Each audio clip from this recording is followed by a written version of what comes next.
Welcome back everyone. Welcome to civil services study. UPPSC की test series चल रही है। नेक्स्ट टेस्ट लगाते हैं। टेस्ट नंबर 85 इंपॉर्टेंट होंगे प्रश्न। तो चलिए स्टार्ट करते हैं। इस टेस्ट में फोकस करने वाले हैं ज्योग्राफी के स्टैटिक प्रश्नों पर।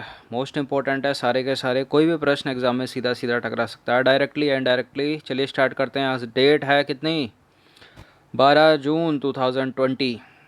एग्ज़ाम डेट सभी को पता होगी इसकी भी, कितनी है, 11 अक्टूबर। आ जाइए, क्वेश्चन नंबर 1 है। निम्नलिखित कथनों पर विचार करना है। दो स्टेटमेंट है यहाँ पर। पहला स्टेटमेंट है, कच्छ का रण एक विस्तृत वनस्पति विहीन एवं ज्वारीय कीचड़दार भूमि क्षेत्र है। कच्छ के रण को कठियावाड़ प्रायद्वीप से कच्छ की खाड़ी अलग करती है। कच्छ के रण को कठियावाड़ प्रायद्वीप से कच्छ की खाड़ी अलग करती है।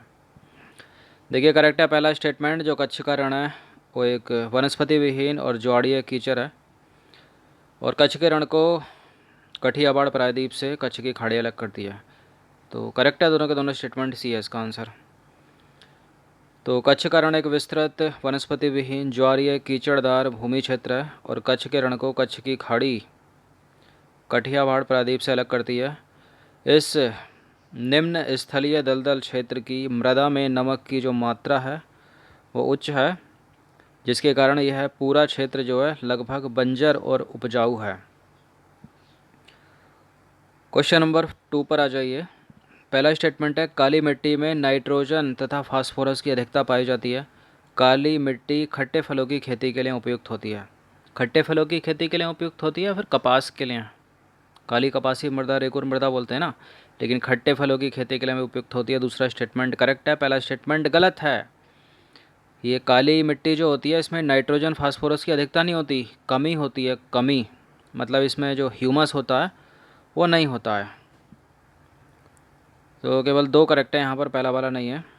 तो काली मृदा को रेगुर या रेगर या काली कपासी मृदा के नाम से जाना जाता है। यह मृदा दक्कन के पठार के अधिकतर भाग पर पाई जाती है। इसमें पोटास की मात्रा तो अधिक होती है, परंतु फास्फोरस, नाइट्रोजन और जो जीवाश्म होते हैं ना, जीवाश्म, उनकी कमी होती है इसमें। काली मृदा खट्टे फलों जैसे नींबू, संतरा, अंगूर के लिए उपयुक्त होती है।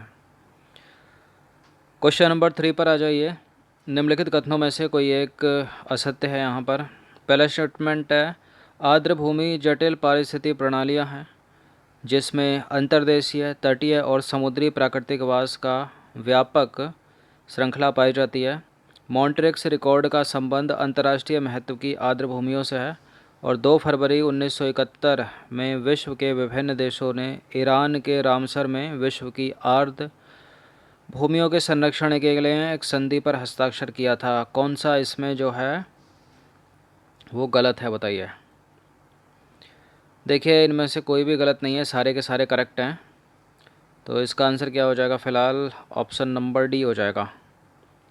तो उपरोक्त सारे के सारे सत्य हैं, पढ़ लीजिएगा इनको 2 बार। क्वेश्चन नंबर 4 पर आ जाइए।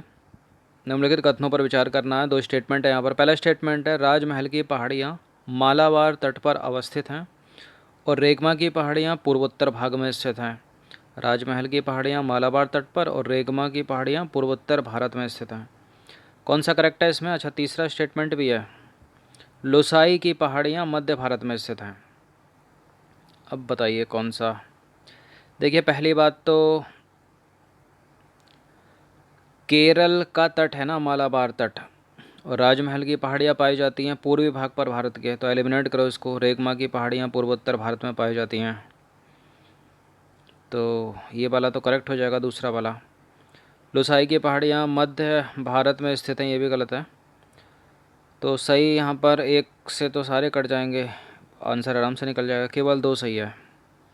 तो देखिए राजमहल की पहाड़ियाँ जो हैं वो झारखंड राज्य में अवस्थित हैं, और रेगमा की पहाड़ियाँ पूर्वोत्तर राज्य में स्थित हैं, और लुसाई की पहाड़ियाँ जो हैं वो मिज़ोरम में स्थित हैं, जिसे नीला पर्वत के नाम से जाना जाता है। और तीसरे स्टेटमेंट में लुसाई के लिए क्या लिखा था, मध्य भारत। मध्य भारत नहीं होगा, फिर पूर्वोत्तर भारत होगा ना, नॉर्थ ईस्ट। क्वेश्चन नंबर 5 पर आ जाइए। निम्नलिखित कथनों पर विचार करना है। 2 स्टेटमेंट है यहाँ पर, बताना कि इनमें से कौन सा करेक्ट होगा। पहला स्टेटमेंट है, बाल प्रक्रम राष्ट्रीय उद्यान गारो पहाड़ियों पर अवस्थित है। फूलों की घाटी मतलब वैली ऑफ फ्लावर राष्ट्रीय उद्यान जो है वो जास्कर श्रेणी में स्थित है। अच्छा, है कहाँ पर ये? उत्तराखंड में। कहाँ पर है? उत्तराखंड में है। ये रेंज जास्कर आती है। करेक्ट है दोनों के दोनों स्टेटमेंट, सी हो जाएगा इसका आंसर, ऑप्शन नंबर सी। तो उपरोक्त दोनों के दोनों जो हैं यहाँ पर करेक्ट हैं। बाल प्रक्रम राष्ट्रीय उद्यान मेघालय की गारो पहाड़ियों पर अवस्थित है, और फूलों की घाटी राष्ट्रीय उद्यान जो है उत्तराखंड में स्थित है। यह जो क्षेत्र है हिमालय के जास्कर श्रेणी में आता है। आ जाइए क्वेश्चन नंबर 6 पर। निम्नलिखित कथनों पर विचार करना है। पहला स्टेटमेंट है जलवायु परिवर्तन पर संयुक्त राष्ट्र फ्रेमवर्क जो है एक अंतर्राष्ट्रीय पर्यावरण ट्रीटी या संधि है। जलवायु परिवर्तन पर संयुक्त राष्ट्र फ्रेमवर्क प्रतिवर्ष मतलब हर साल कॉन्फ्रेंस ऑफ पार्टीज़ का आयोजन करता है, जिसको बोलते हैं ना कोप। बिल्कुल करेक्ट है दोनों के दोनों स्टेटमेंट, हर साल करता है ये, तो सी हो जाएगा इसका answer, option number C. Question number 7 पर आ जाइए। इनमें से कोई एक जो स्टेटमेंट है वो गलत होगा, कोई एक विकल्प। गोदावरी सबसे बड़ा प्रायद्वीपीय नदी तंत्र है। इसके बाद कौन सा आता है? कृष्णा। गोदावरी महाराष्ट्र के नासिक जिले से निकलती है और अरब सागर में अपना जल विसर्जन करती है।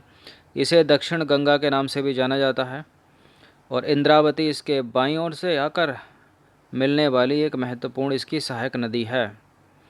इंद्रावती गोदावरी की सहायक नदी है, महानदी की है? देखिए गोदावरी की है इंद्रावती, दक्षिण गंगा के नाम से इसको जाना जाता है। प्रायद्वीपीय भारत का सबसे बड़ा नदी तंत्र है ये अरब सागर में नहीं गिरती है। गोदावरी हो गई, महानदी हो गई, कृष्णा, कावेरी, ये कहाँ गिरती हैं? ये बंगाल की खाड़ी में गिरने वाली नदियाँ हैं, पूर्व वाहिनी है ये। नर्मदा तापी थोड़ी है जो अरबियन सागर में गिरेगी। तो गोदावरी महाराष्ट्र के नासिक जिले में ब्रह्मगिरी की पहाड़ियों से निकलती है तथा बंगाल की खाड़ी में गिरती है, न कि अरब सागर में। क्वेश्चन नंबर 8 पर आ जाइए। निम्नलिखित कथनों पर विचार करना है। पहला स्टेटमेंट क्या है? चिली दक्षिण अमेरिका का मतलब साउथ अमेरिका का एकमात्र ऐसा देश है जिसका विस्तार उष्णकटिबंधीय प्रदेश में है। सैंटियागो भूमध्य सागरीय प्रदेशों जलवायु प्रदेश में अवस्थित है, और यह चिली की राजधानी है। चिली की कैपिटल सैंटियागो भूमध्य सागरीय जलवायु प्रदेश में अवस्थित है। देखिए ऐसा नहीं है कि चिली साउथ अमेरिका का एकमात्र ऐसा देश है जो उष्णकटिबंधीय प्रदेश में पड़ता है। पेरू भी तो है, इक्वाडोर भी है, ब्राज़ील भी है। तो एलिमिनेट कर दीजिए, पहला नहीं होगा, गलत है पहला वाला स्टेटमेंट, दूसरा वाला सही है केवल। तो चिली के अतिरिक्त अन्य दक्षिणी अमेरिकी देशों का विस्तार भी उष्णकटिबंध में पड़ता है, ऐसा नहीं है केवल चिली। चिली की जो राजधानी है, राजधानी का नाम है सैंटियागो, भूमध्य सागरीय जलवायु में पाई जाती है, मेडिटेरियन। क्वेश्चन नंबर 9 पर आ जाइए। निम्नलिखित कथनों में से कौन सा जो है वो असत्य है, मतलब गलत है?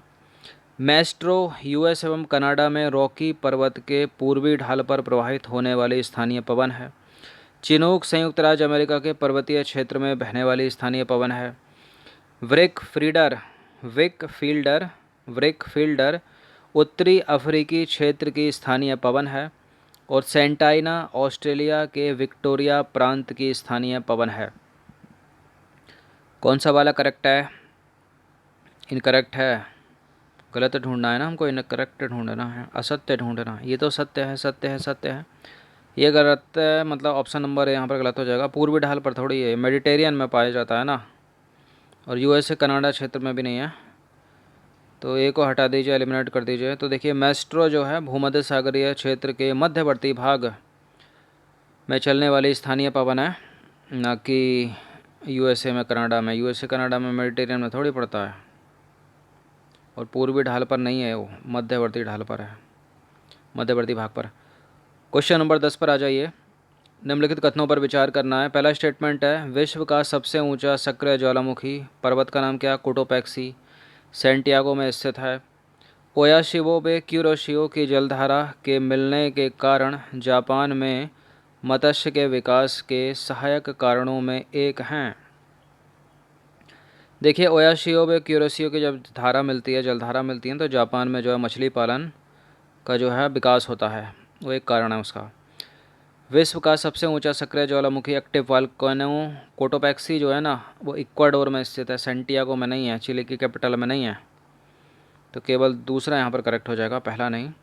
तो विश्व का सबसे ऊंचा जो एक्टिव वॉल्केनो है, सक्रिय ज्वालामुखी पर्वत, कोटोपैक्सी इक्वाडोर में स्थित है, सैंटियागो में नहीं। चौड़े मग्न तट के कारण सागरीय जल का छिछला होना, शीतोष्ण कटिबंध अवस्थिति, ओयाशियो व क्यूरेशियो की जलधारा का मिलना आदि जापान के मत्स्य के विकास के कारण हैं। कौन से हैं, फिर से सुन लीजिए। चौड़े मग्न तट हैं, सागरीय जल का छिछला होना, शीतोष्ण कटिबंधीय अवस्थिति, ओयाशिबोबे क्यूरेसियो जलधारा आकर मिलती हैं। क्वेश्चन नंबर 11 पर आ जाइए। निम्नलिखित कथनों पर विचार करना। दो स्टेटमेंट है यहाँ पर, बताना कि इनमें से कौन सा करेक्ट होगा। पहला स्टेटमेंट है, जेट स्ट्रीम का संचरण दोनों गोलार्धों में 20 डिग्री अक्षांश से ध्रुवों के बीच होता है। जेट स्ट्रीम का प्रवाह मार्ग विसर्पित तथा लहरदार होता है। कौन सा इसमें करेक्ट है, केवल पहला, केवल दूसरा। देखिए दोनों के दोनों सत्य हैं, ये इसको पढ़ लीजिएगा एक बार और। क्वेश्चन नंबर 12 पर आ जाइए। निम्नलिखित कथनों में से कौन सा जो है वो असत्य है। 4 में से एक गलत होगा, कोई नहीं होगा तो डी लगाएंगे। लेटराइजेशन प्रक्रिया से उष्ण तथा उपोष्ण क्षेत्रों के आर्द्र भागों पर मिट्टी बनती है। भूमध्य सागरीय रसदार फलों के लिए प्रसिद्ध है। देखिए ये तो पता ही होगा सबको। जहाँ वर्षा से अधिक वाष्पीकरण तथा वाष्प उत्सर्जन होता है, वहाँ कैल्सीकरण की जो प्रक्रिया है या क्रिया है वो होती है।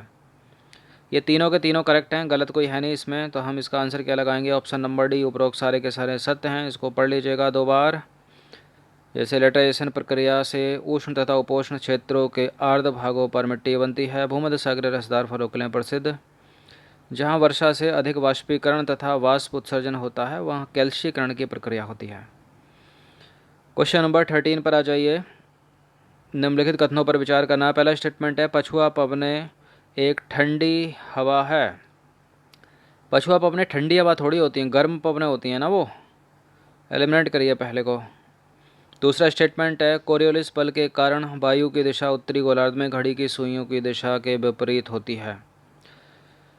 देखिए घड़ी की सुइयों की दिशा में होती है, विपरीत नहीं होती है। डी ये गलत है। तो पछुआ पवन जिसकी दिशा पश्चिम दक्षिण पश्चिम से उत्तर पूर्व की ओर होती है, एक गर्म हवा है, न कि ठंडी। कोरियोलिस बल के कारण वायु की दिशा उत्तरी गोलार्ध में घड़ी की सुई की दिशा में होती है, लेकिन अगर साइक्लोन आ जाएगा तो घड़ी की सुई की विपरीत दिशा में आएगा, याद रखिएगा। चक्रवात। क्वेश्चन नंबर 14 है, निम्नलिखित कथनों पर विचार करना। पहला स्टेटमेंट है, जब सौर कलंक की संख्या बढ़ेगी तो सूर्यताप कम होगा। जब सूर्य कर्क रेखा पर होता है तो विषुवत रेखा यानी भूमध्य रेखा से दक्षिण की ओर जाने पर दिन की अवधि कम होती जाती है। यह अपनी सुंदर सी पृथ्वी बीच से एक रेखा खींचती जाती है। 0 डिग्री ऊपर का हो गया उत्तरी गोलार्ध, नीचे का दक्षिणी गोलार्ध। यहाँ पर एक 23.5 डिग्री उत्तरी अक्षांश कर्क रेखा है, यह 23.5 डिग्री दक्षिणी अक्षांश मकर रेखा है। दूसरा वाला स्टेटमेंट करेक्ट है, पहला वाला गलत है, क्योंकि जब सौर कलंक की संख्या बढ़ेगी तो सूर्य ताप भी बढ़ेगा ना, घटेगा थोड़ी। तो जब सौर कलंक की संख्या अधिक होती है तब सूर्य ताप जो है वो अधिक होता है। सौर कलंक से प्रश्न अभी हाल ही में तो पूछा यूपीएससी ने, इससे पहले साल में पूछा था। निम्नलिखित कथनों पर विचार करें। पहला स्टेटमेंट है, भूमध्य रेखा पर ऋतुएं नहीं होती, लेकिन कर्क और मकर रेखा पर ऋतुएं पाई जाती हैं। भूमध्य रेखीय क्षेत्रों में वार्षिक तापांतर बहुत कम होता है। कौन सा करेक्ट है। देखिए इक्वेटर जो है ना, यहाँ पर पर्याप्त मात्रा में सनलाइट है, रेनफॉल भी है 0 डिग्री पर। कितने देशों से होकर गुजरती है भूमध्य रेखा, अलग से प्रश्न पूछा जा सकता है। तो ये दोनों के दोनों यहाँ पर जो है करेक्ट हो जाएंगे, सी हो जाएगा इसका उत्तर। दोनों के दोनों करेक्ट हैं कि भूमध्य रेखा पर ऋतुएं नहीं होती, लेकिन कर्क एवं मकर रेखा पर ऋतुएं पाई जाती हैं। यानी 23.5 डिग्री उत्तरी अक्षांश को कर्क को बोलते हैं, 23.5 डिग्री दक्षिण अक्षांश को मकर बोलते हैं। विषुवत रेखा या भूमध्य रेखा में वार्षिक तापांतर बहुत कम होता है।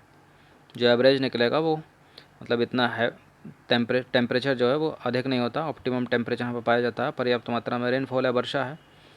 और अमेजन वर्षा वन जो है वो इसी प्रदेश में पड़ते हैं। सबसे ज़्यादा जो बायोडाइवर्सिटी है विश्व की यहीं है वो। तो 15 प्रश्न इंपॉर्टेंट, अच्छे से इसका रिवीजन कर लीजिएगा 1 से 2 बार। धन्यवाद।